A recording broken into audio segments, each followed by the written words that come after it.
Kavita Panyam is a founder director at Mind Suggest Wellness Center, Secunderabad, Telangana, based out of India. And she is the only codependency relationship coach across India. And as we prepare to delve into our conversation on the topic at hand, codependency relationships, here is an exciting twist. So, we are going to tickle the brain of our guest Kavita. So, Kavita, get ready for a rapid fire round of random words. I'll mention a few, and I would love to hear the first thing that comes to your mind in response without thinking much. Are you ready? Sure. Yes, absolutely. Let's go. All right, so let's dive in. Here comes the first word. It is curiosity. Curiosity. Yeah. Interesting. Invention. Unique. And future. Bright. Book. Transformation. Movie. Entertaining. Relationship. Intimacy. Place. Intriguing. Name. Identity. Animal. Love. And finally, world. Complicated. Good one. So thanks so much for participating in the first rapid fire round so sportively, and really appreciate it, Kavita. And folks, welcome to the Guiding Voice podcast series, where we embark on transformative conversations for a better future. I'm your host, Naveen Samala, dedicated to making the world a better place through valuable discussions that add value not only to your life but also to your career. Thank you so much for tuning in. And Kavita, hearty welcome to the Guiding Voice. Thank you so much for being part of our journey, and really appreciate you taking time. My pleasure. Thank you for having me. So, Kavita, maybe you can briefly share your career journey with our audience so that they get to know your background. All right. So I'm Kavita Panyam, and I'm a counseling psychologist, and I'm India's first codependency recovery mentor. I'm an author, and I'm also into blogging. So to begin with, the reason why I chose psychology was I was very interested in different mindsets of people. Like some people were happy-go-lucky, some people always were in stress and tension, some people were angry, some people were always pleasant and smiling. So from the time I was a child, it was very intriguing to know why people were different. So I took up psychology and I finished my graduation, post-graduation, and currently I'm pursuing my PhD in holistic life counseling and in metaphysical holistic life counseling. And what I would like to add here is that I used to look at psychology, it's like an open to all kind of a therapy practice, like from any age to any age and anybody. I did that for a couple of years, more than a decade. And I realized that we also need to have specializations. Like you go to a gynecologist, you go to a pediatrician, they have demarcated territories which we don't have, being counseling psychologists. So I decided to find my niche and I found it in codependency. So I did a lot of courses. I studied. I read 2 books in a day. I had that hunger, that thirst to find my niche was so strong that I spent many sleepless nights. And today I stand before you as India's first codependency recovery mentor. And to put in my words, it is a most fulfilling career because codependency is a worldwide problem. It is not a disorder, it is a condition. And to also put it this way, today I am the founder director of Mind Suggest Wellness Center, Secunderabad, Telangana, dealing with codependency, wherein I've got children as young as 13 upwards coming to me and understanding that the underlying problem is codependency, and the eagerness with which they work with me to see information and transformation is absolutely spectacular. So I would just to end this answer, I would say codependency is basically wanting somebody else with you. I wish I had somebody. I wish I had somebody to go out with me. I wish somebody was there with me right now, feeling of loneliness, wanting somebody and not feeling good enough. Yeah. That is what is the root. Sure. So we'll talk about it in detail in the upcoming questions. And my next one is more around the top 3 things that have attributed to your success so far. Okay, the first one would be resilience, the courage to stand up after innumerous times of falling because of your choices or the world's decision. So being able to stand up without and not thinking about falling down. Get up, dust yourself, and move on. And as you're dusting yourself, take a brief pause, look at what has happened, process it, and move on. So for me, the first thing was resilience, because without that, you can't function in today's world. You have to be resilient. Second one is I found a vision to help people like me. Like after I came out of codependency, I realized it's a worldwide problem. Not many people know about it. So I have a vision, and that is also something which keeps me going. The second thing. The third one is my profession became my passion. So when I wake up in the morning with a lot of excitement and I go to bed with contentment. So I would say resilience, vision, and the passion of being into this profession is what it's a double whammy. I would say it just keeps me going. Mm-hmm. And as the founder director of Mind Suggest Wellness Center, which is nothing but you are into your own entrepreneurship journey, supporting individuals who are suffering from this codependency aspect of it. So, what are some of the toughest lessons that you have learned as an entrepreneur? So the thing is, like when I took up a niche as a codependency Mm, recovery mentor, it means I'm now working from the roots. Earlier, I was tending to the branches, the fruits, and the leaves, but now I go to the roots directly. And for the lay population, as the normal generic Telugu crowd, as basically, or anybody who is middle class and below, they are very simple people, but the most complicated of the lot is what I found. To explain a simple term of codependency, it was very difficult for me initially because they thought it is very normal to be nice, very mhm. normal to be sacrificing, helpful, kind, and generous. They said, "Ma'am, that is what a human being is. So what is wrong in it? I don't see anything wrong with it. Then why am I suffering?" Yeah. I said, "You are only giving the question you are giving." So to bring about the psychoeducation of codependency took me quite some time. Now people are taking onto it and understanding that being a nice person is actually a problem. It will Yeah. land you in trouble going forward. So True. this was the initial problem that I faced. Nice. And let's dive into the topic. Like, what is codependency? How can we explain it to laymen? Like you mentioned that people are wanting to be associated with somebody else, right? So, how does it Correct. impact people in general? The thing is, like codependents are people who are actually intelligent, Mm, they are capable, they have it all to live a good life. But the only problem is the childhood trauma of that void of feeling empty. I need somebody with me. I'm feeling lonely. You're married, you have children, you still feel lonely. You're in a yeah. party, you still feel lonely. People Hmm. are not able to put their finger on why. Yeah. So, this feeling of loneliness has come from the childhood trauma of either having a neglect or abuse or codependent parents raising their clones of giving their blueprint like live the life I have lived. Join the same profession, earn the same income, go to the same cities, be like me, wear orange and pink. Okay? So, to be able to specify this, I have got a few pointers I'll share with Mm, you. sure. So if you have, see, codependent parents will want their children to be ideal, just like them. Now, who is an ideal person? Mr. Naveen, if I ask you, who is an ideal person? Ideal person. I- See, somebody, as we see, like, who sleeps on time, wakes up on time, who does everything perfect, right? Who is That's a kind of Mr. that's a Perfect. perfectionist. That's not an ideal person. That's a perfectionist or disciplined person. Right, right, right. But an ideal person is somebody who cannot do anything wrong. He does Mm, everything right. yeah. That's an ideal person. You Mm, cannot make any mistake. yeah. So, in the homes where children are not allowed to make any mistakes, parents are making the mistake of creating a fake self of a person, false self. And under that false self is a very scared child who's growing up underconfident Hmm. because he does Yeah. not know what is his real self. So, what happens? They become people pleasers.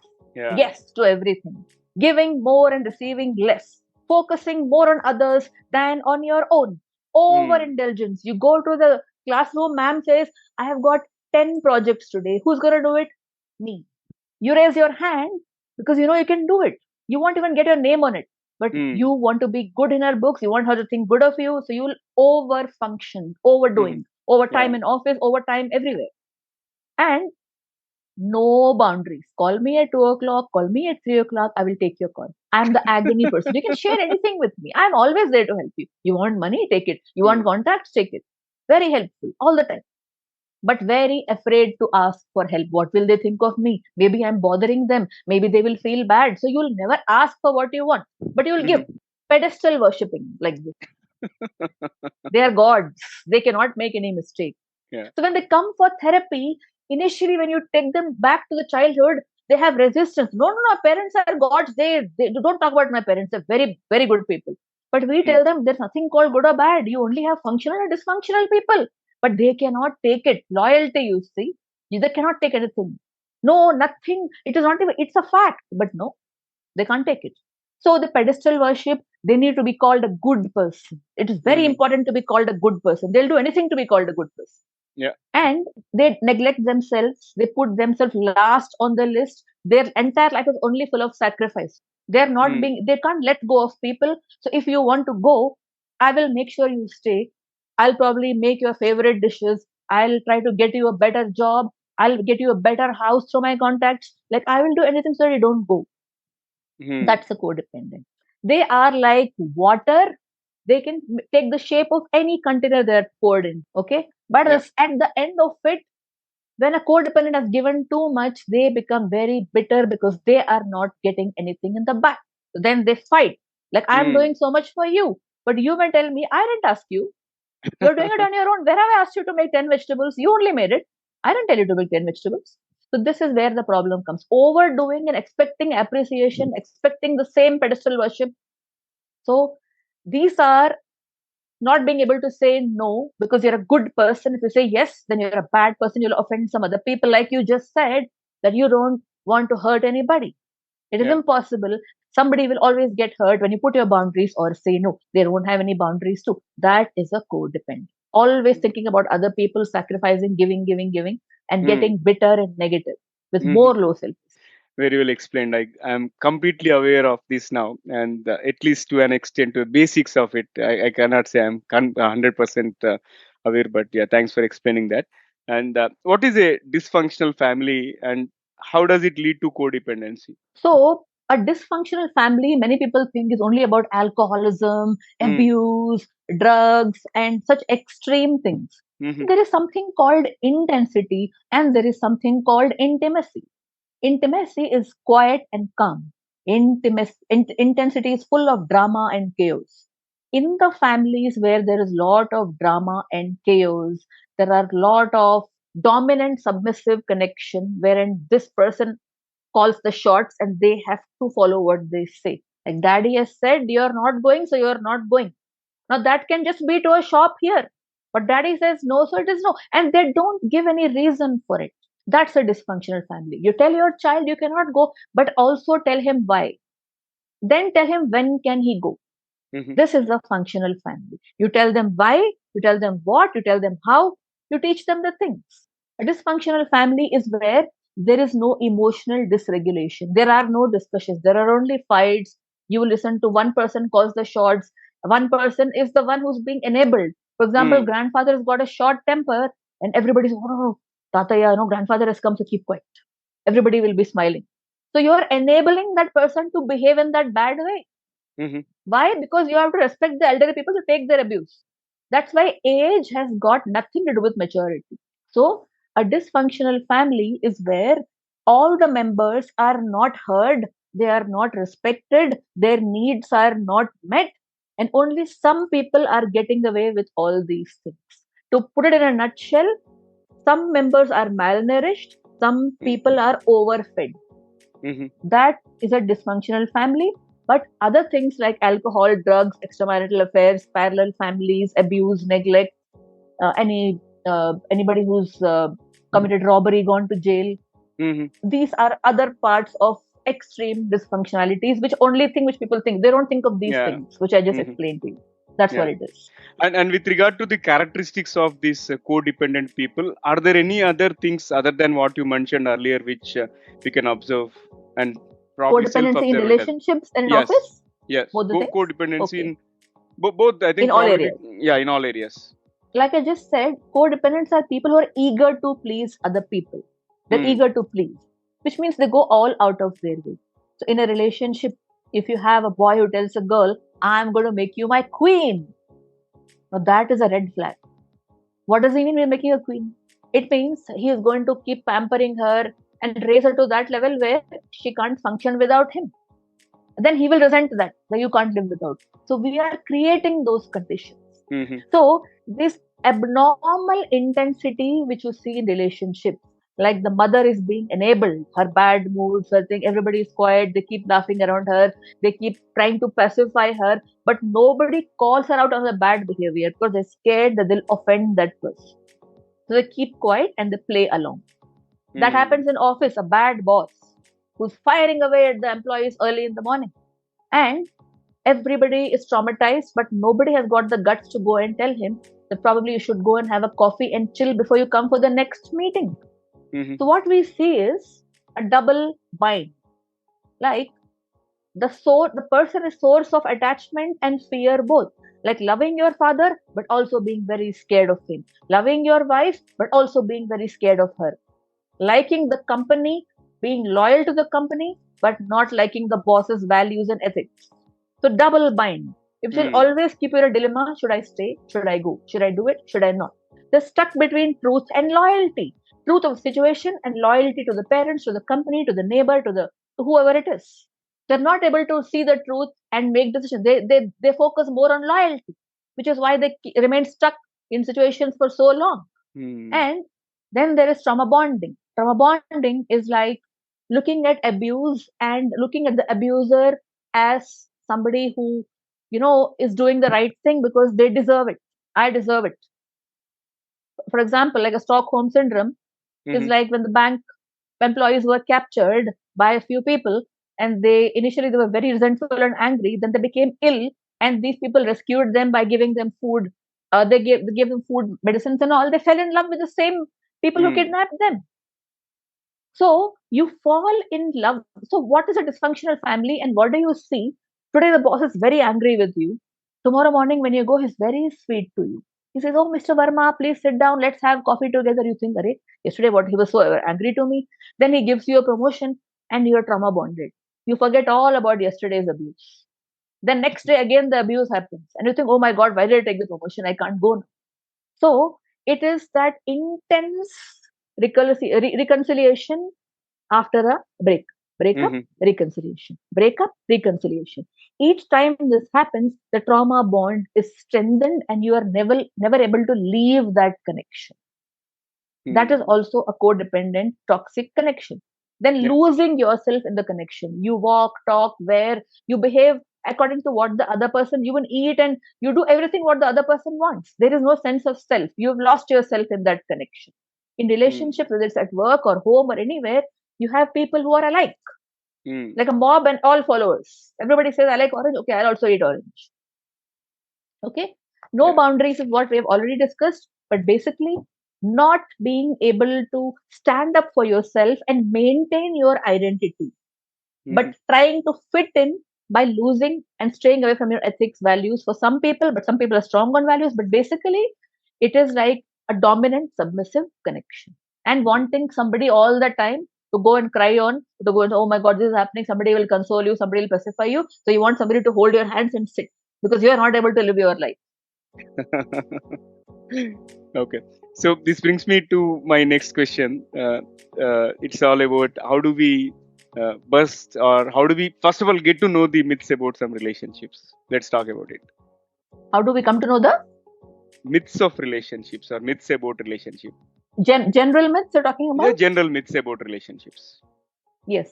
So there is this very interesting question, So there are many families who say that you should always marry a person who loves you, and you should not marry the person whom you love. So people always say, "Oh, that person likes me, so he'll keep me happy." But that's the most toxic thing. So it is not true that you should marry whom you love or who loves you. You should take an equal footing. Now, codependent connections run very fast. Today you meet, tomorrow I love you, and third week you're ready to marry each other. That's a codependent connection. How can you love somebody without knowing them? It is impossible. Yeah. It is an attraction. So this relationship going very fast, you feel you've met your soulmate. Now, soulmate is SOUL and SOLE, both. Yeah. So you meet somebody, you start thinking, "Oh my God, he's my soulmate." You're in a hurry to put a stamp on it, become exclusive. Yeah. I don't think there's any soulmate in this world. I personally feel you should go in with your requirements, your needs, and your wants in place. Requirements are non-negotiable. So if you want a person who does not smoke, then you go for that go to your, it's a love marriage or an arranged marriage. If the boy or girl says, I smoke, but only sometimes. So what do you think? Not every day, no, I'll marry. But after marriage, you'll see every day he's smoking, every minute he's smoking. And then he says, I told you, no, before marriage. And then you say, oh my God. So requirements are non-negotiable. Needs can be modified and wants are luxuries. So don't go by the other generations when they teach you these wrong things in Telugu. They say no. Veyi abadal cheppi oka pelli cheste manchidi. 1,000 lies to keep one marriage. I think it's the most toxic thing which we're teaching our generation. Yeah, it is no longer relevant. I sincerely hope so. I'm seeing cases and only looking at the external facts of life, like what you see, you should also take the time to see your values, compatibility, and interests. It is not enough if you just check your compatibility and interests. Both of you like skiing, both of you like this, so it's a good fit. Look at the values, look at your background, look at your roots, and then take it from there. Yeah. So all these myths about whatever we've been heard from other people, like, if you keep your the way to a man's heart is through his stomach. Do you believe in that? I'm curious to know from you. Is it true, Mr. Naveen? I don't think so. It all depends. Like, I'm not a foodie at all. It is good to cook, but is that the only way? Like, if you keep a man happy, like that Saptapadi, no, during the marriage, the seven things that we say. Yeah. It's all only for the woman. Be a minister, be this, be Ramba, be Urvashi. What is there for a man? Right? What is there for a man, we ask. So that is why women are, I think, more codependent than men, more suffering and struggling. Even I have women who are CEOs of companies, very, very well-read women. But at home, they're entirely different when they go home. They're very quiet, submissive, scared. But morning, she's a lioness. The night, when she goes home, she's a rat. Because of these age-old conditionings. Yeah. So I would say, don't go with your grandmother's or grandfather's conditioning blindly. Test it, look at the evidence, see if it works in today's scenario, know what you want, go with your eyes open. So let me just give you a small thing before we end this question. You know Chilkur Balaji, right? Yeah. No, Yadgiri Gutta. You know Yadgiri Gutta, right? Yeah. So I went to Yadgiri Gutta, and while I reached the Garbhagudi, the temple, the thing, I usually close my eyes and pray. I close my eyes. So that priest said, don't close your eyes. I said, why? If you close your eyes, you'll not take in the beauty of the Lord. You waited for 1 hour. Who told you if you close your eyes, you can connect to the Lord? That time I realized it's very pertinent in psychology also. Go with your eyes open into the religion. Don't build a romance and attraction and that lust and all that. That also has its place. But please walk in with your eyes and ears open. That's what I would like to say. Fabulous. And you have coached thousands of people, right, with regard to codependency, with regard to relationship. So I would like to hear from you some of the common trends with respect to behavioral issues that you are observing in your coaching conversation these days. So one thing which we have noticed is that, we haven't brought the topic, which is my favorite topic, which is narcissism. I don't know whether you've heard of it or not. Yeah, I did. Codependents are always stuck with narcissists. Always. Yeah. Whether it is friendship, marriage. Why? Because narcissists, they want to be pleased, and codependents are eager to please. They will give, they will take. So invariably, when people come for counseling, codependents, they come here thinking that I have done everything, but I am not validated. I am not appreciated. I'm losing myself day by day. I'm not able to rise to my optimal best. I have low self-esteem, inferiority complex, and I always feel lonely all the time. Perpetual loneliness. I have got a family, children, everybody, then why am I lonely? So what I would like to, the dynamics are such that because they are giving all the time, they are uncomfortable with receiving. So when I interviewed codependents, if somebody gives you MacBook Air. So if your husband suddenly comes from office and says, Reena, here's some MacBook Air for you, what will you do? She'll say, no, I can't take it. I said, why? I don't deserve it. What do I do? I'm not the CEO. I don't do anything. So I'll tell him, you only use it, will be easier for you. Or if he says, let's go to Japan. No, we'll just go to the next door. So basically, they have such low self-worth that they have a problem receiving. If I tell you that you're looking nice, what will you say, Mr. Naveen? If I tell you you're looking nice, what will be your answer? Thank you. That's it. I don't. Right. I, But for them, they'll Hmm. say, "Oh my God, I didn't dress up. I didn't do makeup. My dress is like this. I'm in night dress. Why are they saying like that?" Then they will doubt them.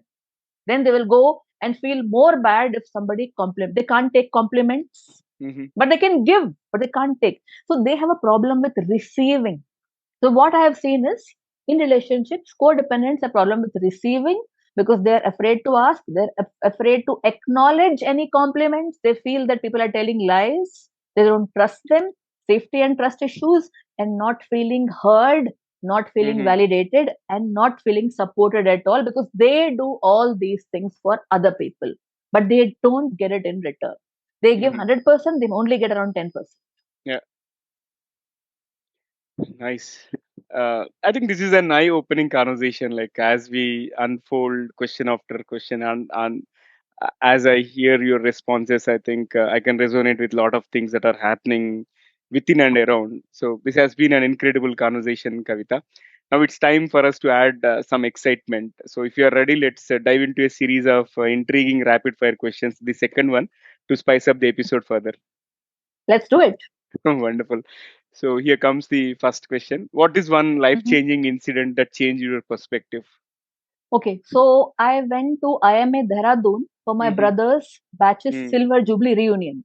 mm, Now, according to history, the cadets of National Defense Academy are always bonded together, lifelong. But when I went there, hardly two officers came to meet me.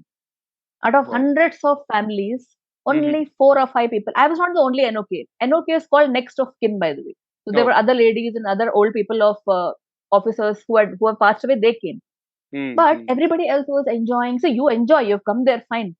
But then I found that when you die, people forget you, out of Yeah. sight, out of mind. I saw it Mm, happening in front of me. Quickly, I came back, changed my viewpoint, changed my mindset, and this is helping me immensely in my work as a psychologist because codependents have a problem. They think that people will remember them, people will not forget them, and they overgive for people to remember them. But the right. truth is, out of sight, out of mind, and you should be able to let go of people. And that's when I could let go of this hanging on to things after Mm, seeing them. yeah. Yeah. And if you are given a chance to become Prime Minister of India, what would you do? I would only take in educated people in such posts. I would not take people who are uneducated and don't have any etiquettes. You may have ideas, but to run a country, you definitely require education and experience because your competency, sum total of your education and your life experience. So I would only look at educated and people with values to rule the system, which is impossible, but I would do that. Hmm. And can you describe yourself in just one word? Enterprising, dynamic, Unsurprising. enterprising. Okay. Hmm. And here comes the next one. What is one trait that you notice in others? So one trait which I notice in other is Yeah. they mirror people. Mm-hmm. People mirror people. If you say, I like this movie, oh, I also like this movie. So then I start digging into why are they mirroring people. Mm-hmm. Mm. That's what I look at. Is it Got it. real or fake? And if you are given a chance to act in a movie remake, which movie and character would you choose? I would still say the same. I would say Rekha and Khoon Bari Mang. Mm-hmm. Okay. And last one for the rapid fire. What is one electronic gadget that you would like to see or invent yourself? Narcissist abuse tracker, narcissist tracker, because this is a worldwide problem. And my psychoeducation, psychotherapy is doing wonders. But if we have a gadget where the person walks into narcissist, then we will we'll make it.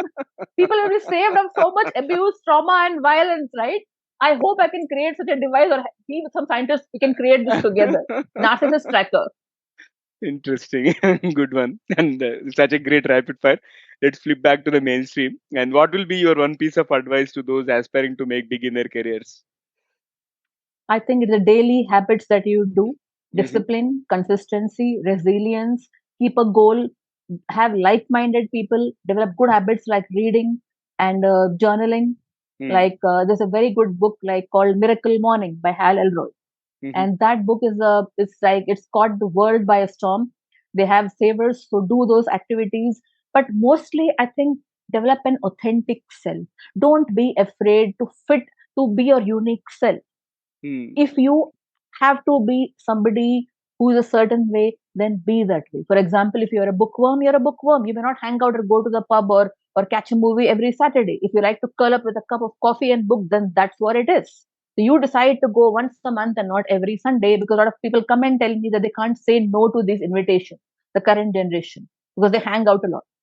So be Hmm. yourself, be authentic, be genuine, develop a goal, have a vision, mission from a very young age. Don't just get into college thinking that it is it's not like kindergarten one, two, three, and then you finish, then you get married.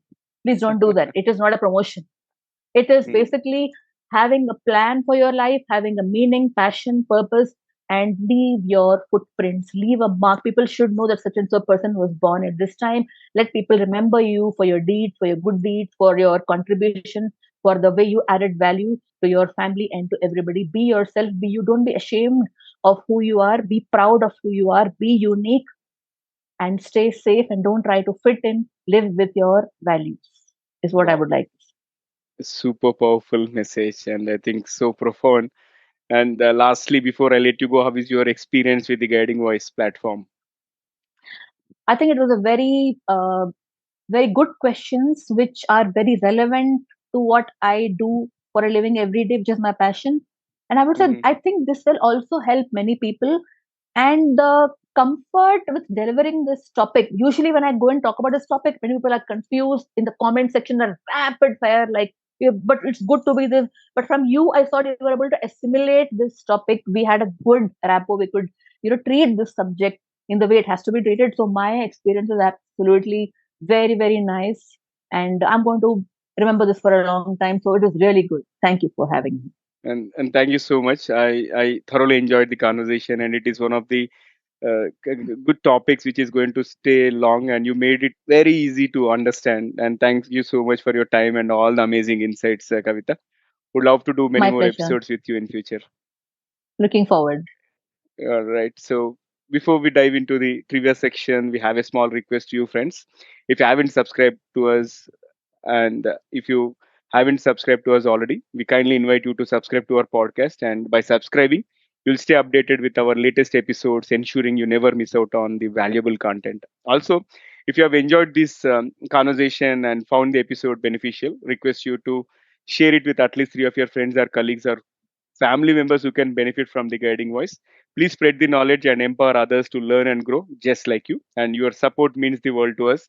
Not only will your friends gain new insights, but also gain new subscribe. But also we will gain some new subscribers, allowing us to continue producing valuable content for you and our growing community. Thank you in advance for your support, and let's embark on this journey of knowledge together. Now let's cruise into the trivia segment. And today we had amazing conversation, nuances of codependency relationships, and I thought I would share a few metrics which will add to what Kavita Panyam has shared.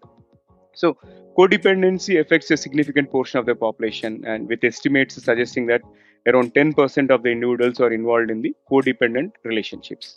Also, studies have shown that codependency tends to be more prevalent among women, as Kavita mentioned, and the number is like approximately 75% of codependent individuals are female, which is staggering, right? So it's a surprising thing. So I think if you need some help, you need to approach coaches like Kavita, and you'll find the details of find her coordinates, including her website, in the show notes or the episode description. And last fact is that codependency can have serious implications for mental health. And approximately 60% of the individuals in codependent relationships experience symptoms of depression. So don't wait. In case if you have come across anything which you think is applicable to you, go and approach somebody like Kavita Panyam. And folks, that's a wrap for today's episode. We sincerely appreciate you taking time for tuning in and being part of our incredible community. And we would love to hear from you. Your feedback and ideas means a lot. Folks, we would love to hear from you, and your feedback and ideas means a lot to us. Please do not hesitate to share your topic recommendations, and also suggestions for guest speakers either through our social media channels, or you can drop us an email at theguidingvoiceforyou@gmail.com. Remember, together we can create content that truly resonates with you. And I'm your host, Naveen Samala, a dedicated professional and an insatiable learner. And I'm on a mission to make this world a better place through meaningful conversations that have a lasting impact on your life and also on your career. So stay connected with us as we continue this enlightening journey together. And until we meet again, take care, stay inspired. Folks, remember, the best is yet to come. Bye bye for now. See you all in the next episode with another wonderful guest. Take care.